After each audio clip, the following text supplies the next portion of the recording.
नमस्कार सर। मैं आचार्य वेदमणि त्रिपाठी। यूजफुल पूजा ऐप में आपने पुनः मुझे आमंत्रित किया, इसके लिए बहुत बहुत धन्यवाद, साधुवाद।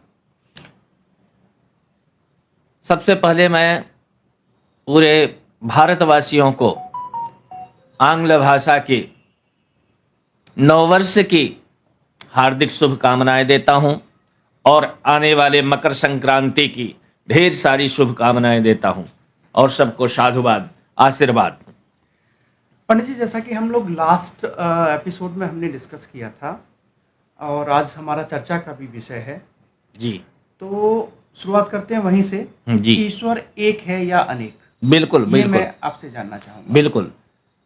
देखिए, छोटी सी भाषा में तो यह कहा जाए कि ईश्वर एक है, लेकिन वह जब अनेक रूपों में परिवर्तित होता है तो वो लोगों से मिलता है और अनेक अनेक भाव प्रकट होते हैं। जैसे मैं अकेला हूं, आपके सामने बैठा हूं, लेकिन मैं अपने पिता का पुत्र हूं, अपने पुत्र का पिता हूं, अपनी पत्नी का पति हूं, अपनी बेटी का बाप हूं। तो इस तरीके से अनेक अनेक अनुभवों में जब आता है तब वह अनेक हो जाता है। ईश्वर एक है, उसके स्वरूप अनेक हैं। ऐसे ही बहुत सारे उदाहरण हैं, दिया जा सकता है। इसलिए सदैव ईश्वर एक है, अनेक रूपों में वो पूजता है। मेरा चेला बता देगा, मुझसे पूछने की क्या जरूरत। बस उसके बाद मैं वहीं नीचे बैठा रहूंगा, मैं जवाब दे दूंगा। किसान को भी समझ में आ गई कि चलो फ्री की इज्जत मिल रही है, गद्दी मिलेगी बढ़िया। वो बैठ गए। राजा ने सबसे पहले यही प्रश्न किया कि ईश्वर एक है या अनेक। उस किसान रूपी संत ने कहा कि अरे राजा जी, क्या बात करते हो, ऐसे प्रश्न पूछ रहे हो। यह तो मेरा घास छीलने वाला ये चेला बता देगा, जो हमेशा गाय की सेवा करता है। तो कहा बता दे। तो वो नीचे बैठे हुए असली संत जो थे उन्होंने कहा कि एक बात बताओ राजा जी, ऐसे मैं तो गिनाता रहूंगा एक है या अनेक, तो आपको समझ में नहीं आएगा। कुछ मुद्राएं मंगा लो। तो सोने की मुद्राएं आई, एक प्लेट में भर के। राजा ने से कहा कि तुम गिनो और मैं निर्णय करूंगा। ज्यों ही राजा ने एक सोने की मुद्रा उठा करके दूसरी थाली में रखा, कहा एक। तो उस संत ने कहा कि बिल्कुल सही कहा आपने, एक। फिर दूसरा उठा करके उसमें रखना चाहा और कहा कि दो। तो फिर राजा से उस संत ने कहा कि कैसे दो, रख एक रहे हो, कह रहे हो वो दो। डांट के उनको समझाया। फिर आगे ऐसे ही प्रक्रिया चलती रही। 5 सिक्के रखवाए और पांचों में एक ही एक कहा।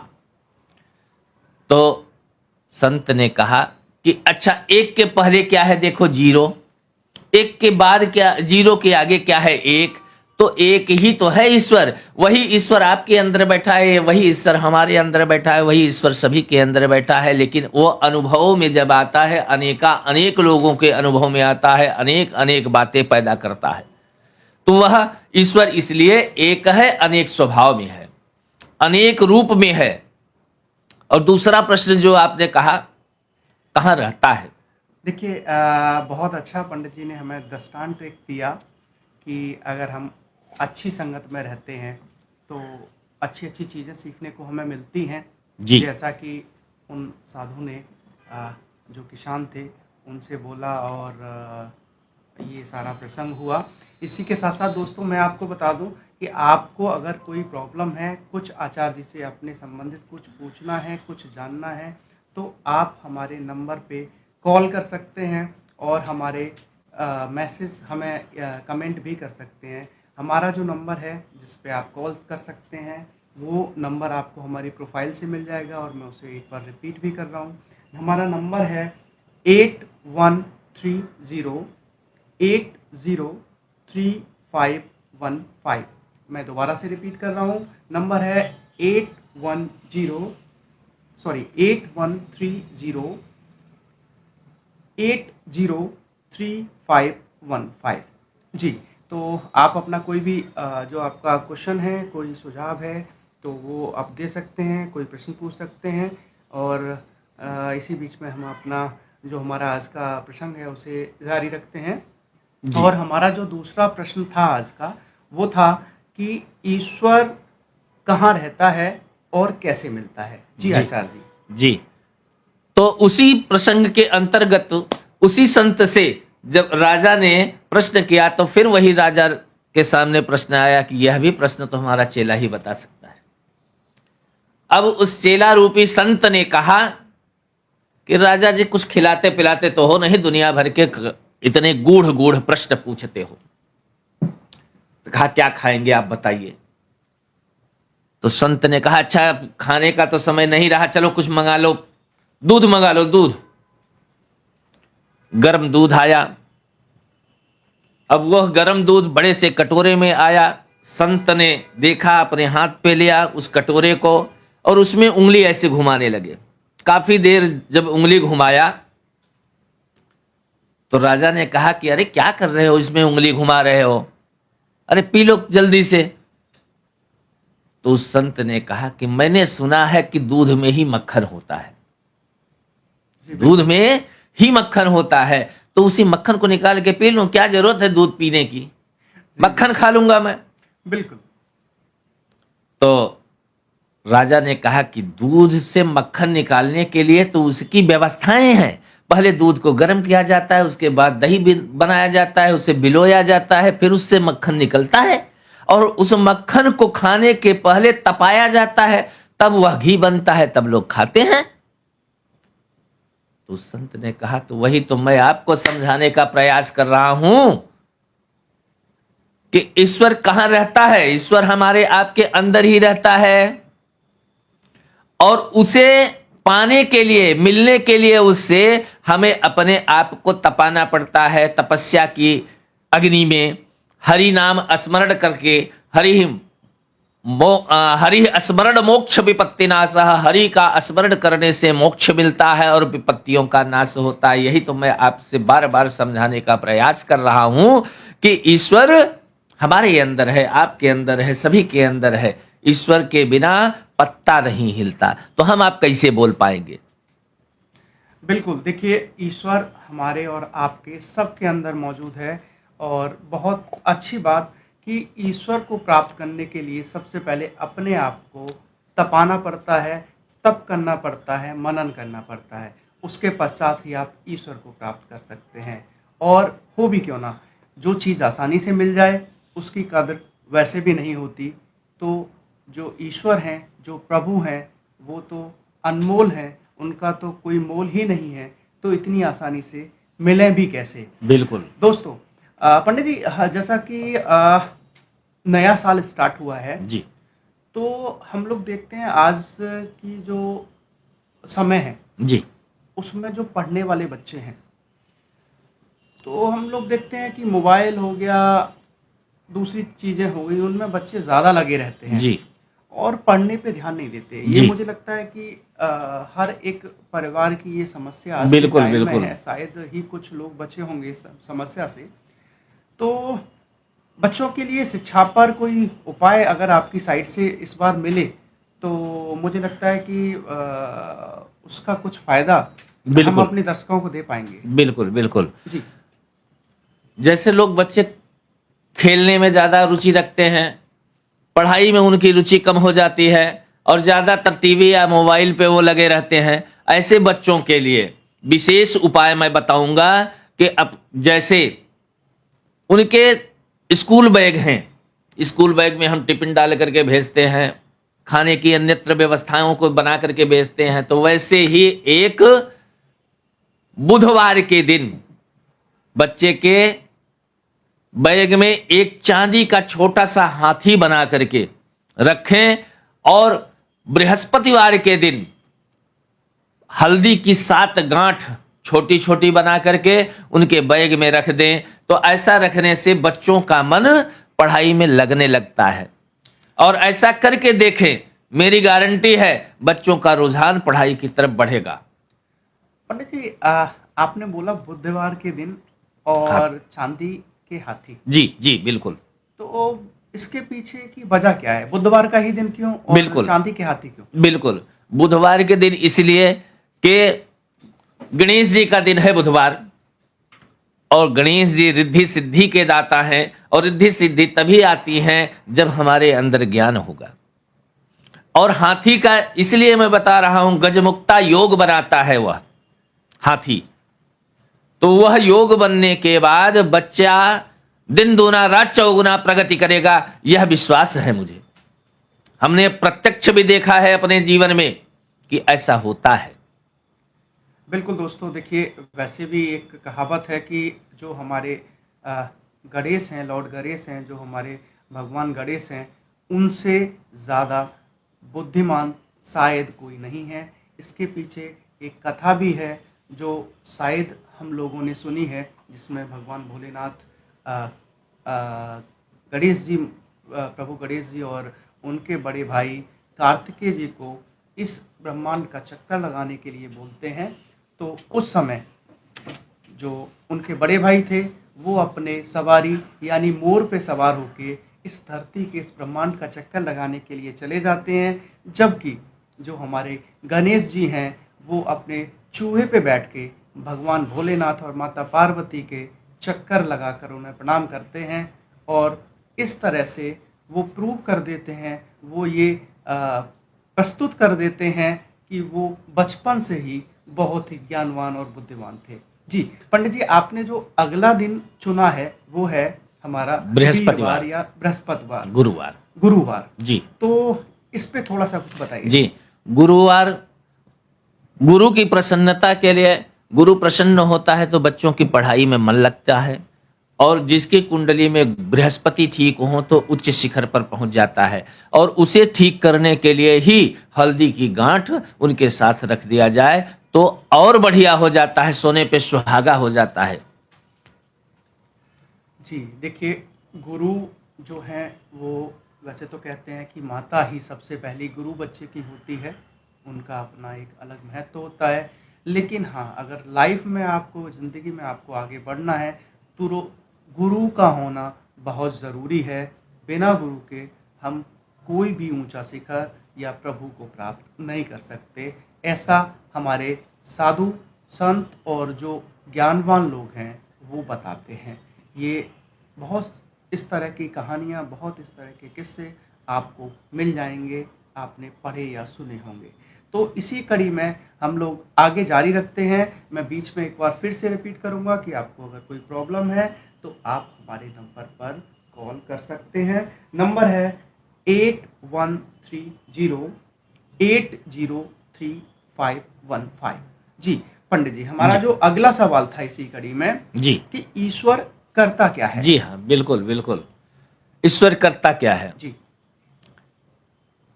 छोटी सी भाषा में अगर समझाया जाए तो ईश्वर राजा को रंक और रंक को राजा बनाता है। उसी कथा के कड़ी में, राजेश्वरानंद जी महाराज के कथा के कड़ी में भी यह आता है। तीसरा प्रश्न, तो जब राजा ने यही प्रश्न किया कि ईश्वर करता क्या है, तो उस संत ने कहा कि बड़े ही गूढ़ गूढ़ प्रश्न पूछ रहे हो राजा जी, एक बात बताओ, मैं आपको कथा सुना रहा हूं। राजा जी ने कहा जी। कहा गुरु मैं हूं आपको, आपका गुरु मैं हूं या आप मेरे गुरु? तो राजा ने कहा आप मेरे गुरुवर हैं। तो संत ने कहा कि एक काम करो, तुम नीचे बैठो, मैं यहां बैठूंगा, तब तो कथा सुनो। ज्यों ही राजा नीचे बैठे और संत उन राजा की गद्दी पे बैठे, तो संत ने कहा कि ईश्वर करता यही है। देख लो कि तुम राजा थे, आज मुझे राजा बना दिया, अब तुम नीचे बैठ गए, पहले मैं नीचे बैठा था। ईश्वर यही करता है कि परेशानियों का समाधान करता है, जिसकी जैसी मनोकामना होती है उस मनोकामना को पूर्ण करता है। ऐसा कोई नहीं है कह दे कि ईश्वर की महती कृपा नहीं है। और सदैव हमेशा व्यक्ति को यही कहना चाहिए। मेरा यह मानना है कि सदैव भगवान का धन्यवाद करते रहना चाहिए। अगर हम रोज अपनी समस्याओं को लेकर के ही रोते रहें कि हम बहुत परेशान हैं, बहुत परेशान हैं, इतना परमात्मा ने हमारे ऊपर कृपा करी है, उसके बाद भी हम ऐसे करते रहें तो परमात्मा कहेगा क्या कि यार इसको तो मैं देता बहुत हूं, करता इसका बहुत हूं, फिर भी यह रोता ही रहता है, इसलिए इसे छोड़ दो। वह अपनी हालात में छोड़ देता है, तब हमारे आपकी पतवार को पार लगाने वाला कोई नहीं रह जाता।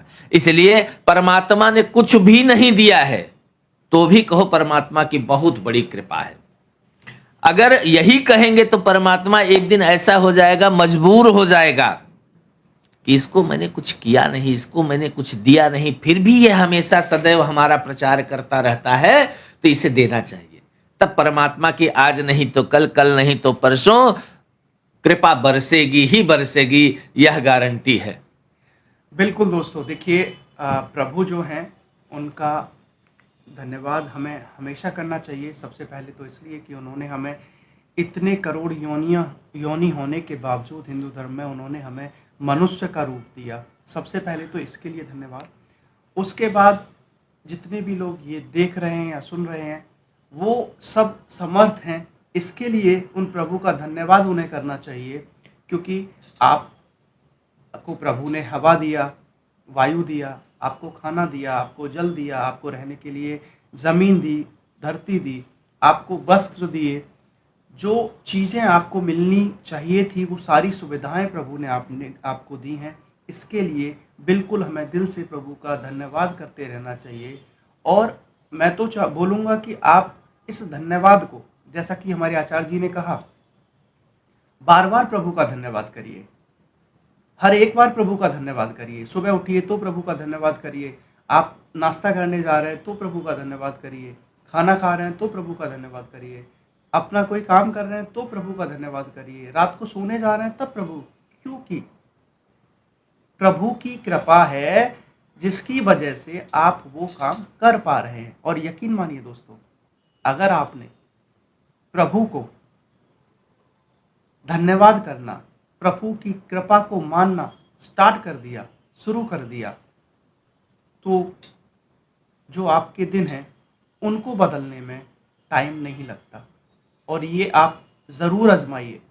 ये अभी आचार्य जी ने हमारे साथ जो डिस्कस किया, हम लोगों ने जो सुना, वो प्रत्यक्ष है कि आप अगर सामने वाले को, अगर उदाहरण हम छोटे बच्चे का ले लेते हैं जिसको इस दुनिया का कोई ज्ञान नहीं है, आप अगर उसको आप बोलते हैं तो वो पलट के आपको आप बोलेगा।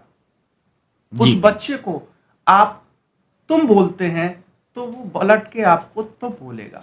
उस बच्चे को आप तू बोलते हैं, वो बचपन में पलट के आपको तू बोलेगा, भले ही वो बड़े होके चीज़ों को समझे और आप बोलना स्टार्ट करे।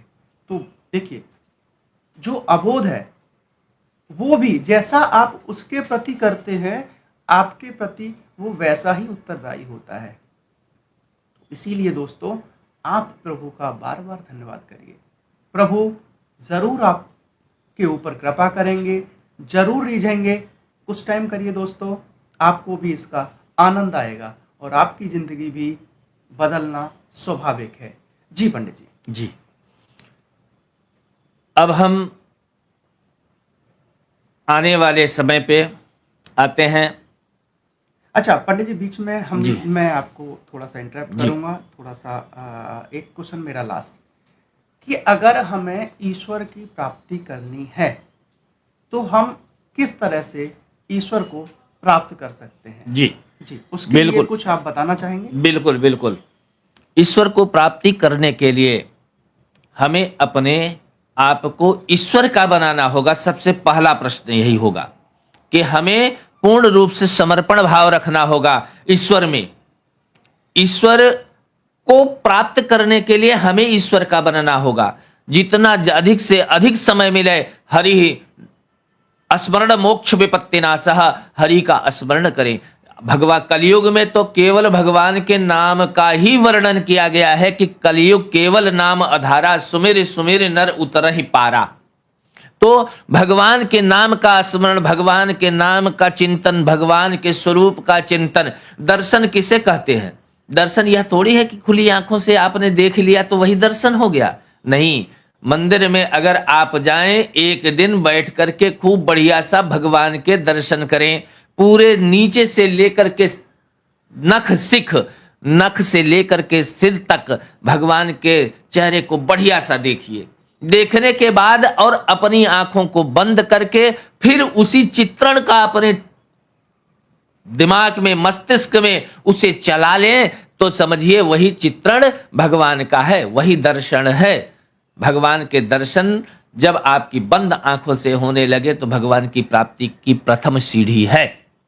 जी बिल्कुल दोस्तों, देखिए आप जिनको अपने आराध्य मानते हैं, उनका जो प्रतिमा है, उनका जो स्वरूप है, आंख बंद करके भी वो अगर आपको नजर आ रहा है तो समझिए कि प्रभु की आप पे बहुत बड़ी कृपा है और आप प्रथम जो सीढ़ी है प्रभु के प्राप्त करने की, उस पर चल पड़े हैं और उस पे आपका जो मार्ग है वो इंतज़ार कर रहा है। दोस्तों हमने जैसा कि पीछे डिस्कस किया था कि हम लोगों को अपने अंदर से कोई ना कोई बुराई को छोड़ना चाहिए। तो देखिए मुझे जो समझ आया है, जो सबसे पहली बुराई हम लोगों को छोड़नी चाहिए वो है क्रोध। अगर हम अपना क्रोध छोड़ देते हैं, क्रोध त्याग देते हैं, और ये कोई बड़ी चीज़ नहीं है, अगर हम कोशिश करें तो कर सकते हैं। अगर कोई आपको कुछ बोल रहा है और आपने उसको तुरंत उसकी प्रतिक्रिया दी तो स्वाभाविक रूप से चीज़ें बिगड़ जाएंगी। बिल्कुल। तो हमें चाहिए कि हम उसकी प्रतिक्रिया तुरंत ना लें। बिल्कुल। और समय आने पर, मैं ये नहीं कहता कि समय आने पर हमें वैसा ही बनना है, समय आने पर हमें उसको समझाना है कि आप यहाँ गलत थे। अगर आप उसी समय जब रिएक्शन या एक्शन हो रहा था वहीं आप कोई समझाने का प्रयास करेंगे तो सामने वाला कोई भी हो वो आपकी बात को अन्यथा ही लेगा, क्योंकि उस समय वो सिचुएशन, वो स्थिति ऐसी होती है कि वहाँ पे समझना बहुत मुश्किल होता है।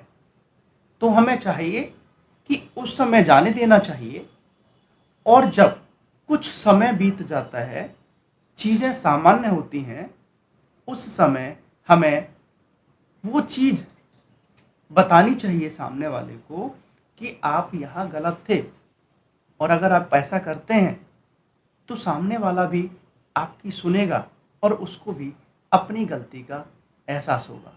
जी बिल्कुल। ये आप करके देखिए, और शुरुआत हम लोग यहीं से करते हैं। हम अपने अंदर से जो ये क्रोध है उसको हटाने का, उसको मिटाने का प्रयास करते हैं। तो दोस्तों मेरा ये यकीन है कि जिस दिन आपने क्रोध पर, आपने गुस्सा पर काबू पाना सीख लिया, उस दिन आपकी जो ज़िंदगी होगी वो खुशियों से भर जाएगी।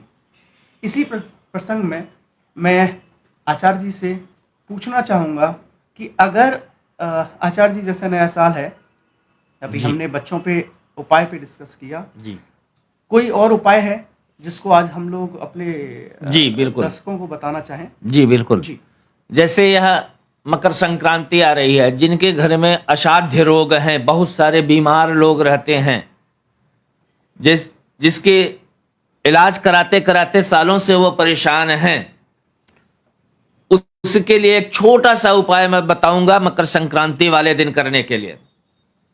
वो गुड़ और काले तिल का लड्डू बनावें और उसमें गुप्त दान करें। जैसे एक लड्डू के अंदर 5 का सिक्का, 10 का सिक्का, 2 का सिक्का, जिसकी जैसी सामर्थ्य हो उस लड्डू के अंदर डाल करके मंदिर में किसी ब्राह्मण को दान करें। और इसको दान करने से, यह मेरा विश्वास है, गुप्त दान है। कहने को तो यह गुप्त दान हमारा छोटा सा कहा जा रहा है, लेकिन यह बहुत बड़े संकटों से हमें बचा सकता है। और मकर संक्रांति वाले दिन ही यह करना है, और विशेष करके यह ध्यान देना है कि जब तक आप यह दान न कर लें तब तक कुछ खाएं पिए ना। दान करने के बाद ही, मकर संक्रांति के दान के बाद ही कुछ खाना पीना खाएं।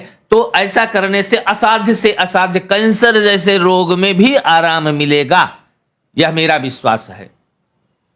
यह उपाय मकर संक्रांति के लिए, सभी के लिए। और मैं आगे भी कहता हूं, हम अपने यूजफुल पूजा ऐप के माध्यम से भी मैं यह बात कहता हूं कि हम सभी लोग इससे जुड़ें और अधिक से अधिक संख्या में जुड़े, अधिक से अधिक धर्म के बारे में जाने, पूजा पाठ के बारे में जाने। और हमारी यह संस्था यूजफुल पूजा ऐप आपकी समस्त समस्याओं का समाधान लेकर के आई है। उन समस्याओं से आप अकेले मत जूझिए। अभी शर्मा जी ने कहा कि क्रोध पर हमें कंट्रोल करना चाहिए। क्रोध विनाश का मूल है, जड़ है। इसलिए क्रोध पे तो सबसे पहले ही कंट्रोल करना चाहिए।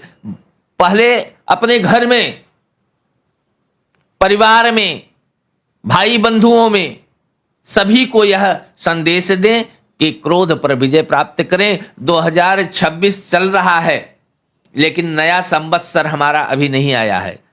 नया संवत्सर मार्च के महीने में आएगा और मार्च से स्थितियां सुधरेंगी। क्योंकि पहले वाले डिबेट में हमने यह बताया था कि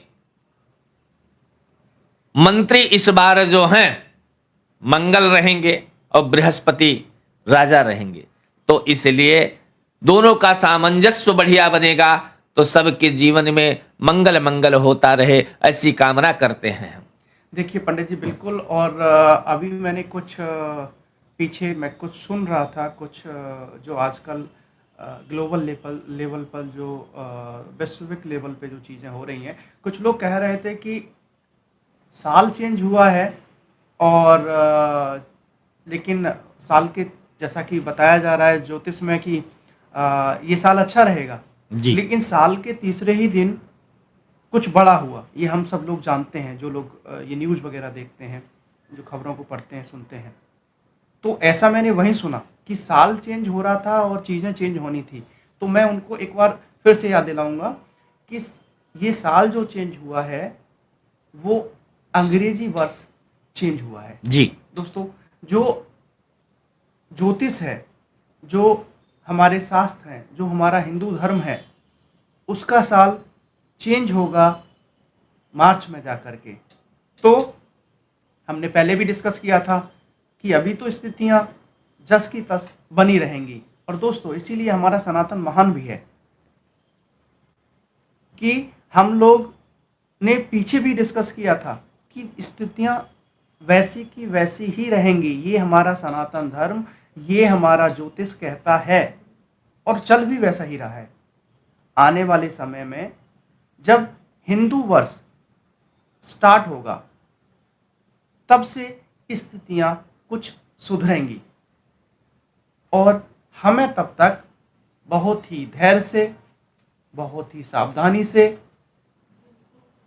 अपने आप को परिपक्व करते हुए ही, समझते हुए भी, सारी चीज़ों को ध्यान में रखते हुए ही काम करने चाहिए, निर्णय लेने चाहिए, जिससे सबका मंगल हो।